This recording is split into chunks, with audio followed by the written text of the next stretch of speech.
the night sky lit up with streaks of fire as something crashed into the Pine Ridge Mountains. Local weather stations called it a meteor shower, but hikers in the area knew they had seen something different. The burning object had changed direction twice before hitting the forest floor with a sound that shook the ground for miles.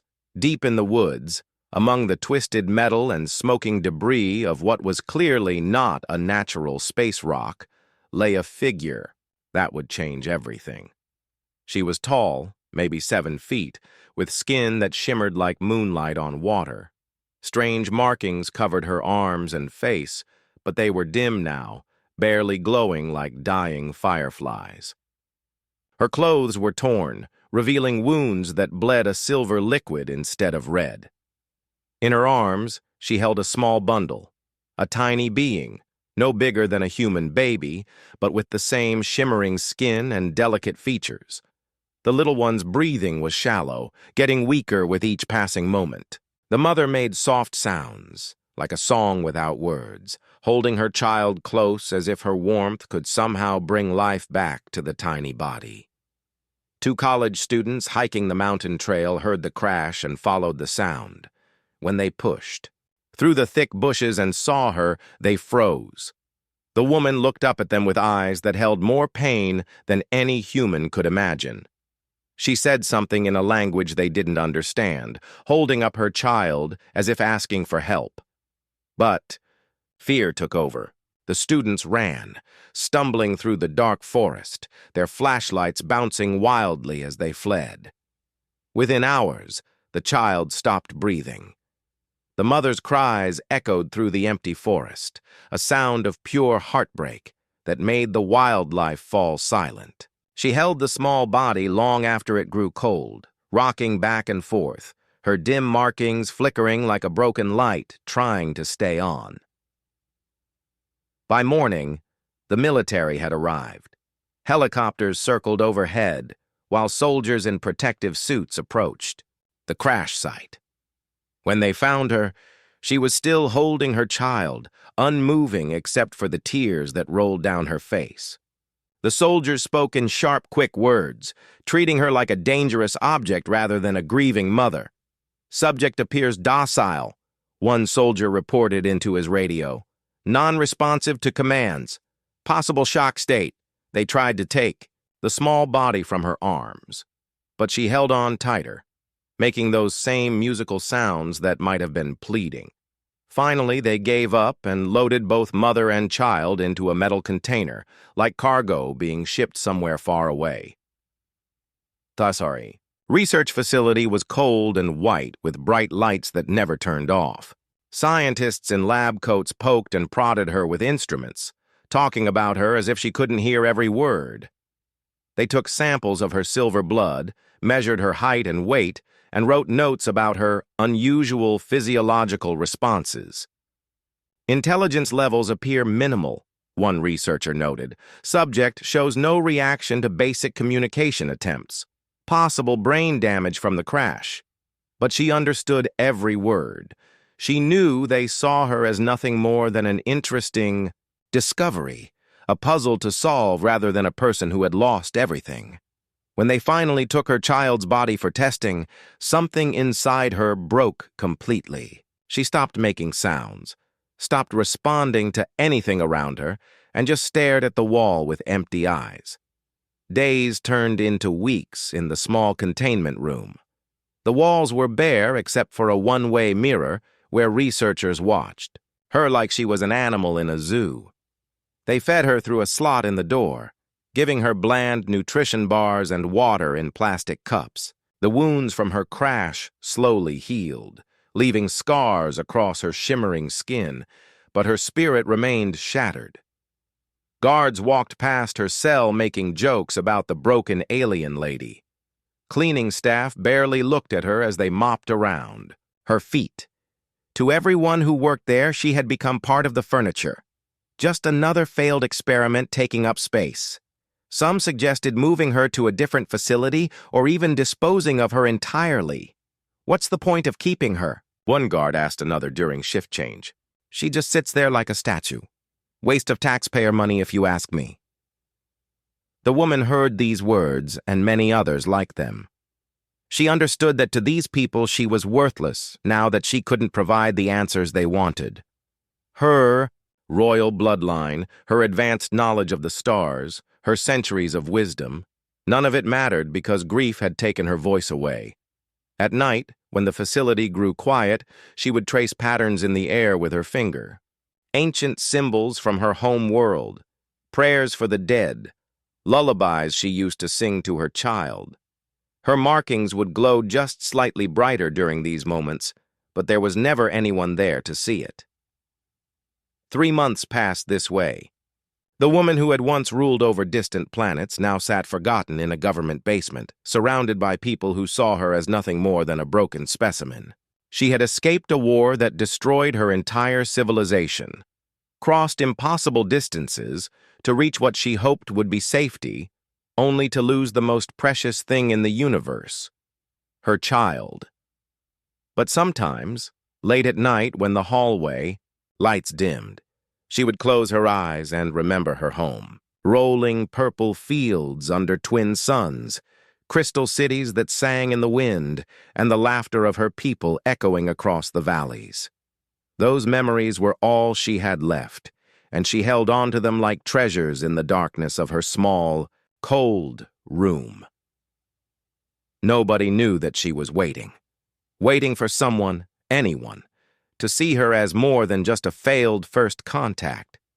Someone who might understand that beneath the alien skin and strange markings beat the heart of a mother who had lost everything, but who still had so much love left to give. Dr. James Chen had been studying alien life forms for 15 years, but he had never seen anything like the woman in Containment Room 7. When he first walked into the facility, the other researchers warned him not to waste his time. "She's completely unresponsive," Dr. Williams told him during the morning briefing. "We've tried everything. Visual tests, audio stimulation, even pain responses. Nothing works. She just sits there like a broken doll." But James had always been different. From his colleagues, where they saw failed experiments, he saw living beings who deserved respect. His reputation for treating alien subjects with kindness had earned him both praise and mockery throughout his career. Some called him soft, but his gentle approach had led to more breakthroughs than anyone else in the field. When he first entered her containment room, James felt his heart sink. The woman sat in the corner, knees pulled up to her chest, staring at nothing. Her once shimmering skin looked dull and gray, like a flower left too long without sunlight. The scars from her crash had healed, but they told a story of pain that went much deeper than physical wounds. "Hello," he said softly, pulling up a chair and sitting down across from her. "My name is James. I'm here to help." She didn't move, didn't even blink, but something in her posture shifted just slightly, like she was listening even though she wouldn't look at him. The other researchers watched through the one-way mirror, shaking their heads. "There he goes again," one muttered, "talking to specimens, like they're people." But James kept coming back. Every day for 2 weeks, he would sit in that room for an hour, just talking. He told her about the weather outside, about the birds that nested in the trees around the facility, about his own research with other alien visitors who had found their way to Earth. He didn't ask her questions or try to run tests. He simply treated her like a person who might want some company. On the 15th day, something changed. When James brought his usual cup of coffee and settled into his chair, he noticed her head turn slightly toward him.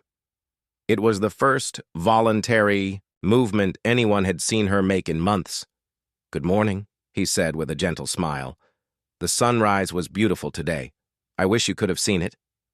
This time, she looked directly at him. Her eyes, which had seemed empty for so long, held a flicker of something that looked almost like curiosity. James started bringing small gifts during his visits. Not scientific instruments or test materials, but simple human comforts. A soft blanket when he noticed she was shivering. A small potted plant that brought some life to the sterile room. Books with pictures of Earth's landscapes which he would leave open to pages showing forests and mountains. The facility staff thought he was losing his mind. "You're wasting resources on that thing," the head of security told him one day. "She's not even worth the electricity to keep the lights on in there." But James saw the small changes that others missed. How she would touch the soft blanket when she thought no one was looking. How her fingers would trace the edges of the picture books. How her dim markings would glow just a little brighter when he entered the room. 1 month into his daily visits, James brought something special, a music player with gentle instrumental melodies. As the soft sounds filled the room, the woman's entire body seemed to relax for the first time. Her markings began to pulse in rhythm with the music, creating patterns of light that were almost hypnotic. "You like music," James observed, his voice full of wonder. "Your markings are dancing with the rhythm." For the first time in 4 months, she made a sound. It was barely a whisper, but it was definitely intentional.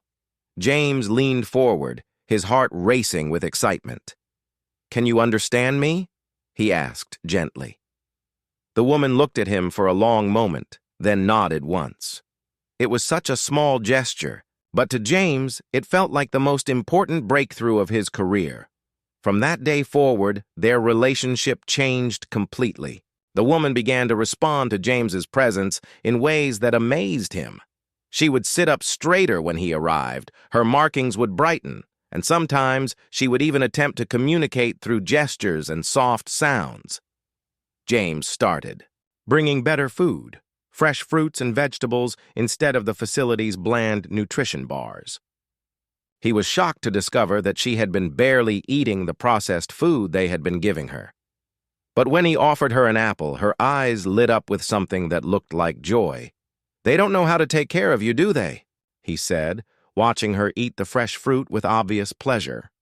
The other researchers were getting frustrated with James's methods. "This isn't science," Dr. Williams complained. "You're treating her like a pet, not a research subject." But James didn't care about their criticism. He could see that this amazing being was healing, slowly coming back to life under his gentle care. Her markings grew brighter each day, and sometimes he caught her watching him with an intelligence that was clearly far beyond human level. One evening, as James was preparing to leave for the day, something incredible happened. The woman stood up from her corner and walked to the glass wall that separated them. She placed her hand against the barrier and looked directly into his eyes.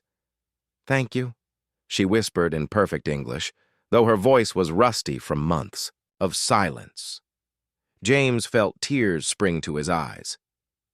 "You've been understanding everything all along, haven't you?" She nodded, and for the first time since the crash, she almost smiled. Everything, every word, every kindness. That night, James couldn't sleep.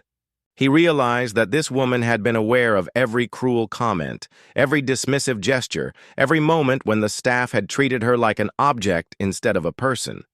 And yet, she had chosen to trust him. The next morning, he made a decision that would change both their lives forever. As he walked into the facility, James knew he couldn't let this continue. This remarkable being deserved so much more than a cold cell and indifferent captors. It was time to do something that would either save her life or end his career. But looking into those wise, grateful eyes, James knew he didn't have a choice. Some things were more important than following rules. James spent 3 sleepless nights planning what he was about to do. He knew that helping her escape would destroy his career and possibly land him in prison, but he couldn't stand by and watch this remarkable being waste away in a government cage. The plan was simple, but dangerous. He would fake her death during a routine medical examination, then smuggle her out in a body bag. His cabin in the Rocky Mountains was isolated enough that no one would find them there. At least, that's what he hoped. On the chosen night, James entered her containment room with his heart pounding. She looked up at him with those intelligent eyes, and somehow she already knew what he was thinking. "You want to help me leave this place?" she said quietly.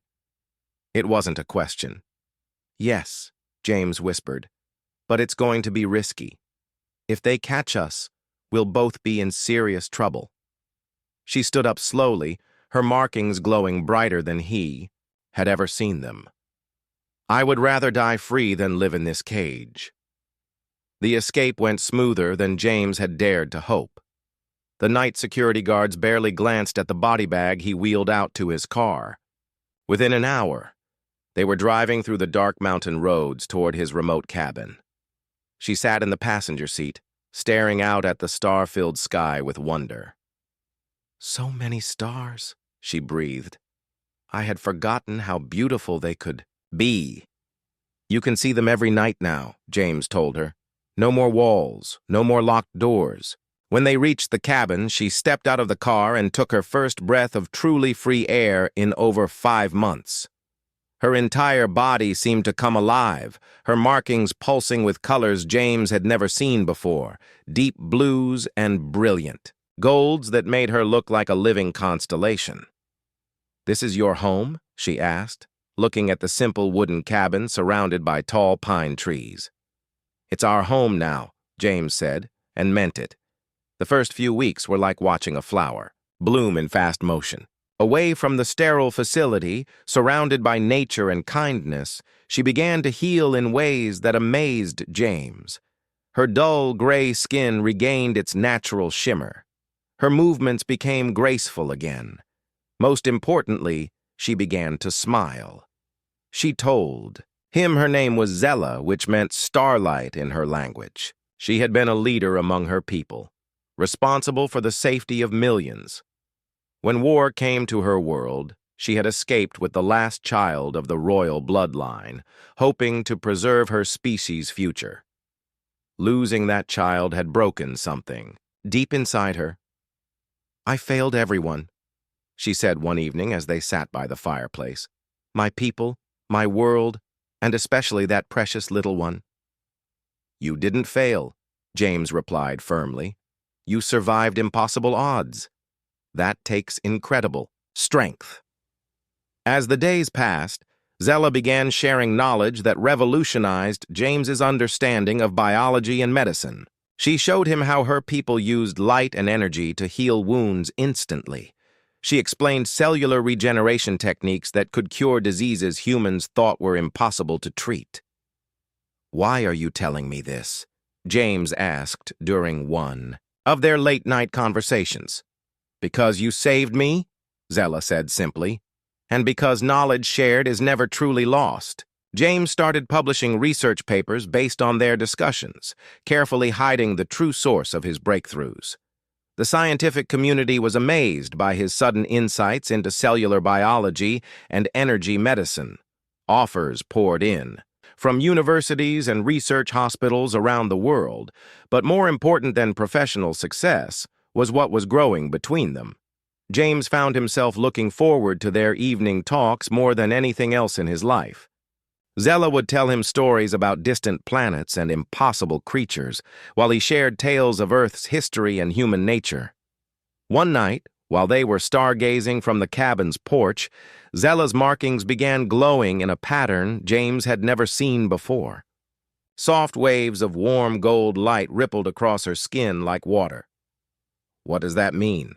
he asked gently. She looked at him with shy eyes. "Among my people, this pattern means affection, deep caring for another person." James felt his heart skip a beat. Over the months of caring for her, talking with her, learning from her, something had grown that he was almost afraid to name. She was the most remarkable person he had ever met. Intelligent, kind, strong despite everything she had endured. "I care for you too," he said quietly. "More than I probably should." "Why shouldn't you?"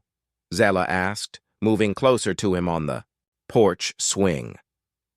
"We are both alone in this universe. Why can't we be alone together?" Their first kiss was gentle, hesitant, two beings from different worlds discovering that love could bridge any distance. Her markings flared brilliant white for just a moment, then settled into a warm, steady glow that James realized meant pure happiness. For 3 beautiful months, they lived in perfect peace. James worked on his research, while Zella explored the mountain forests, marveling at Earth's wildlife. She helped tend his small garden, her touch somehow making the plants grow stronger and more vibrant. In the evenings, they would cook together, sharing meals and stories, and quiet moments that felt like the most precious things in the universe. But their sanctuary couldn't last forever. James's sudden research breakthroughs had attracted attention from his former colleagues. Government analysts were starting to ask difficult questions about how one scientist could make so many groundbreaking discoveries in such a short time. One morning, Zella woke with her markings flashing in urgent red. "Patterns. They're coming," she said, her voice tight with fear. "I can sense their technology approaching." James looked out the window and saw black vehicles winding up the mountain road toward their cabin. His blood ran cold as he realized their perfect world was about to come crashing down. "What do we do?" he asked. Zella stood tall, her markings shifting to determined gold. "We face them together. No more hiding, no more shame. If they want to separate us, they'll have to go through both of us to do it."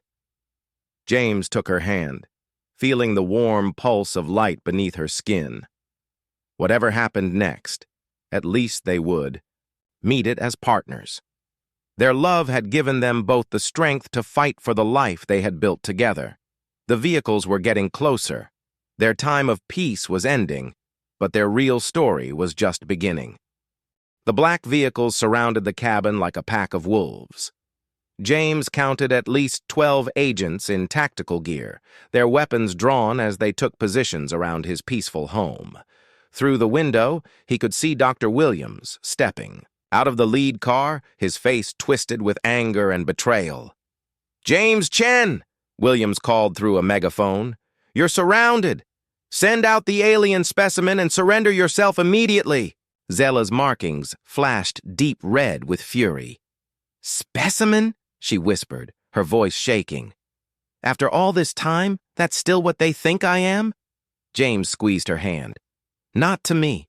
Never to me." "We know you're in there, James," Williams continued.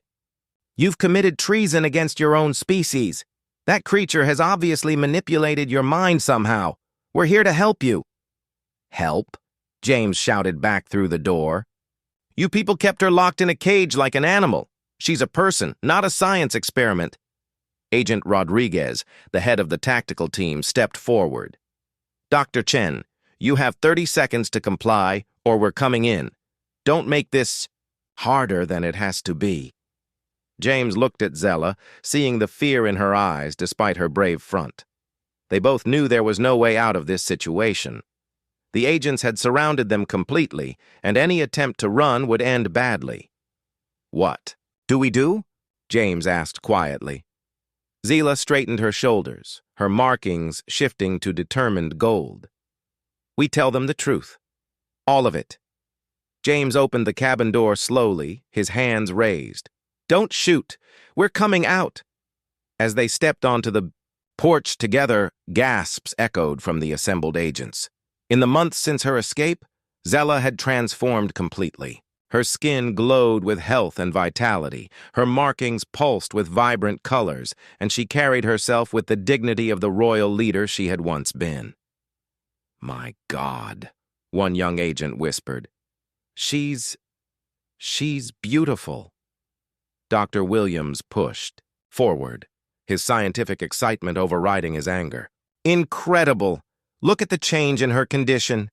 James, what did you do to achieve this transformation?" "I treated her like a person instead of a test subject," James replied firmly. "I gave her respect, kindness, and freedom. Amazing what happens when you actually care about someone's well-being." Agent Rodriguez kept his weapon trained on Zella. "The alien is still a security threat. We need to take her back into custody immediately." "Her name is Zella," James said, stepping protectively in front of her, "and she's not going anywhere." "James, be reasonable," Williams said, his tone becoming almost pleading. "Think about your career, your reputation. We can work something out, but you have to let us take her back." No, James said flatly. This isn't a negotiation, Rodriguez snapped. You're both coming with us. The alien will be returned to containment, and you'll face charges for treason and theft of government property. Property? Zella spoke for the first time, her voice carrying an authority that made several agents step back involuntarily. Is that truly what you think I am? Williams stared at her in shock. It can speak English fluently now. James, this is remarkable. How did you achieve this breakthrough? She always could speak English, James said with disgust. She understood every cruel word you people said about her. She just chose not to waste her voice on people who saw her as an object. The revelation sent murmurs through the assembled agents. Some looked uncomfortable, realizing they had been part of something that now seemed deeply wrong. Rodriguez raised his weapon higher. Enough talk! You're both coming with us, now! Wait, James said, his mind racing. In all the chaos of the moment, an idea had come to him. Desperate, crazy, but possibly their only chance. You can't take her. Watch us, Rodriguez replied. No, I mean you literally can't take her. She's not your prisoner anymore. James reached into his jacket pocket, pulling out a folded piece of paper. She's my wife. The silence that followed was deafening. Every agent, every scientist, every official present stared at the document in James's hand with complete shock. That's impossible, Williams stammered. You can't marry an alien. There are no laws. Actually, there are no laws against it either, James said, his voice growing stronger with each word. I had a lawyer check. Since Zella has proven intelligence and the ability to consent, she legally qualifies as a person under federal law. Our marriage was performed 3 days ago by Justice Murphy in the county courthouse. Zella stepped forward, her markings blazing with brilliant gold light. In the traditions of my people, I also accept James as my chosen mate. By the authority of my royal bloodline, I claim him as family and myself as his. The light show from her markings was so intense that several agents had to shield their eyes. The patterns swirling across her skin were unlike anything they had ever seen. Clearly some kind of formal ceremony that carried deep meaning for her species. Agent Rodriguez looked confused and angry. I don't care what papers you have.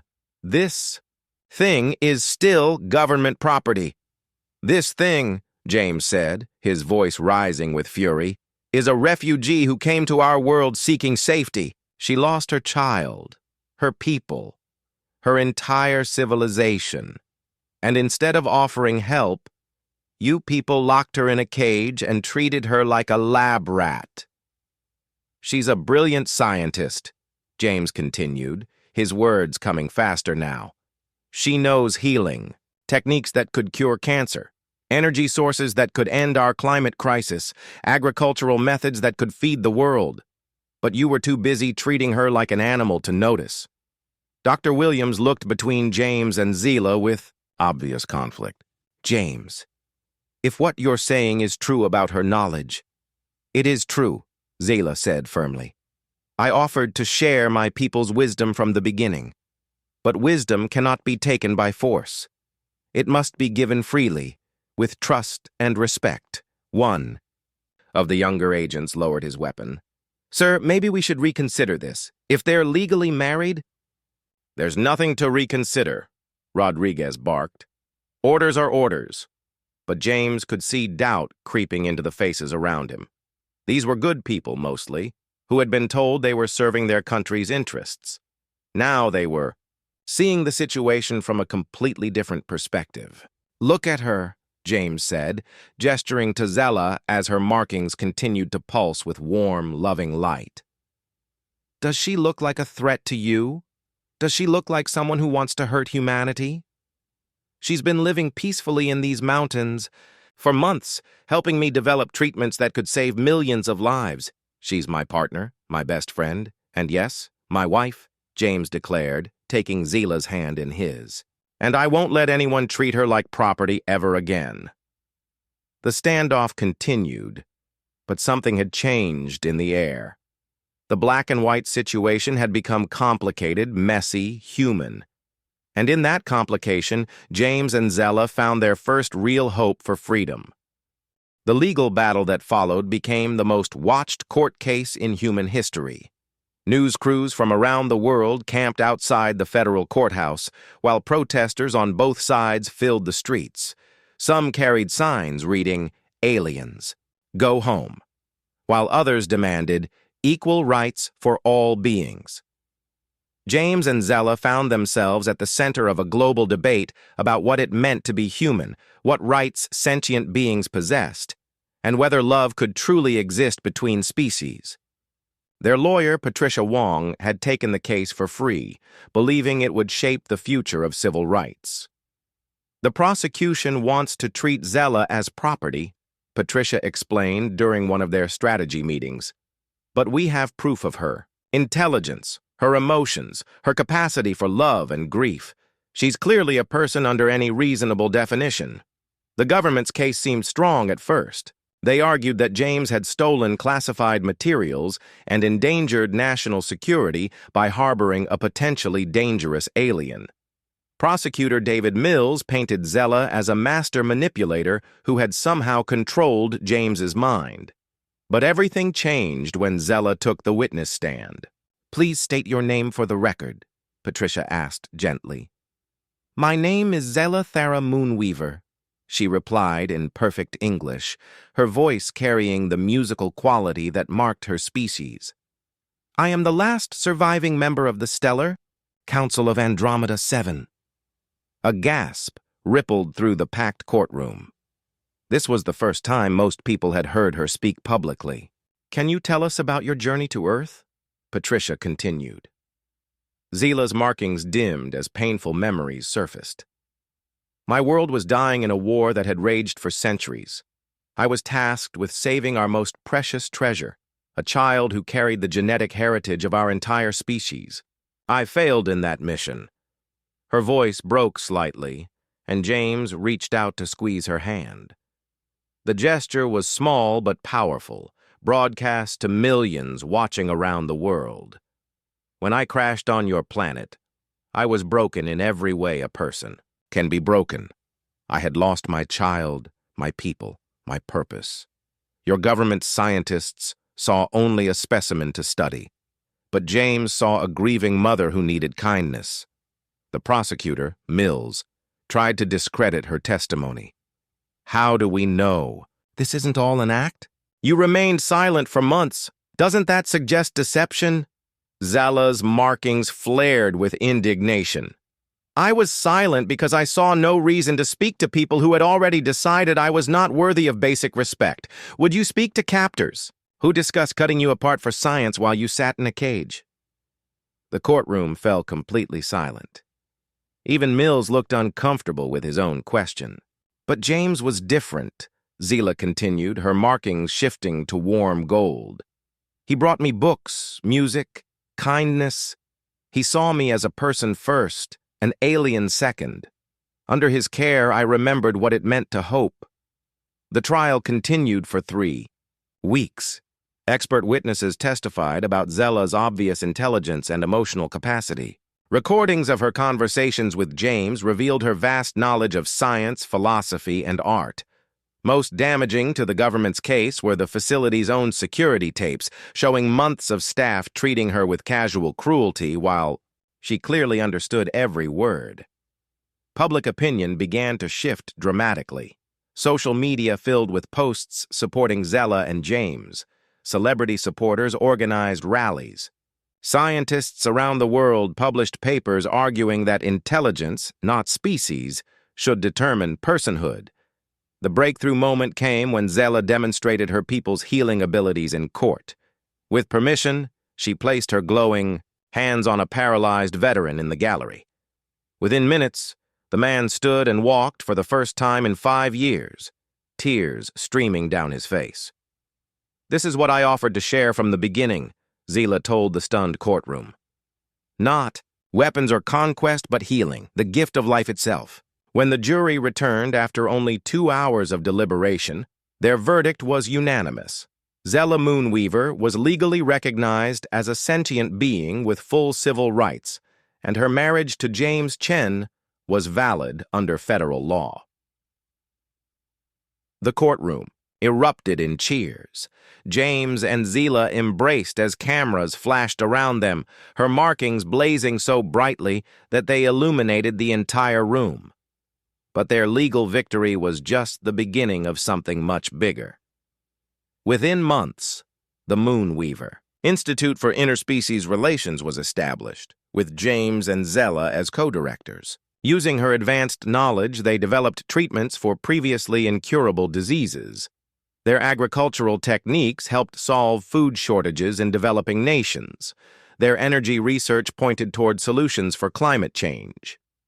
More importantly, they created protocols for treating any future alien visitors with dignity and respect. Never again would a crashed refugee be locked in a cage and treated as a specimen. 5 years later, James and Zella stood together on the porch of their expanded mountain home, watching their adopted children play in the garden. They had taken in 12 orphans from around the world, children who had been abandoned or rejected, just as Zella once was. "Mama Zella!" called little Anna, running up with a handful of flowers. "Look what grew in the spot where you touched the ground!" The flowers glowed with a soft, familiar light, a hybrid of earth plants and Zella's bioluminescent touch. Like their family itself, they were something entirely new and beautiful. "They're perfect," Zela said, lifting Anna into a gentle hug. Her markings pulsed with the deep, steady glow that James had learned meant complete contentment. Their oldest adopted child, 16-year-old River, approached carrying a tablet. "Mom, Dad, you need to see this. The Deep Space Observatory picked up new signals. They think it might be another ship." James and Zella exchanged a meaningful look. After years of preparing for this possibility, they were ready. "Alert the Institute," James said calmly. "If someone else is coming, we'll make sure they receive the welcome we wish Zella had gotten." That evening, as they tucked their children into bed, little Anna asked the question she posed nearly every night. "Tell us the story again, Mama Zella, about how you and Papa James fell in love." Zella settled into the familiar rhythm of the tale, her markings providing a gentle nightlight for the sleepy children gathered around her. "Once upon a time," she began, "there was a broken alien mother who thought she had lost everything. She was ignored by everyone around her, treated like she didn't matter. But then one day, a kind human saw her not as an alien, but as a person who needed love. And he called her his wife," Anna interrupted with a giggle. "Yes," Zella smiled, feeling James's arm around her shoulders. He saw past all the differences between them and recognized that love is the one language every intelligent being can understand. As the children drifted off to sleep, James and Zella stepped out onto their porch to look at the stars. Somewhere out there, another refugee might be struggling to find safety. Another lost soul might need someone to see their worth. "Ready for the next adventure?" James asked softly. Zela's markings flowed with patterns of hope and determination. "With you beside me, I'm ready for anything." Their story had begun with loss and loneliness, but it had become something beautiful, proof that love, kindness, and simple human decency could bridge any gap, heal any wound, and transform any ending into a new beginning.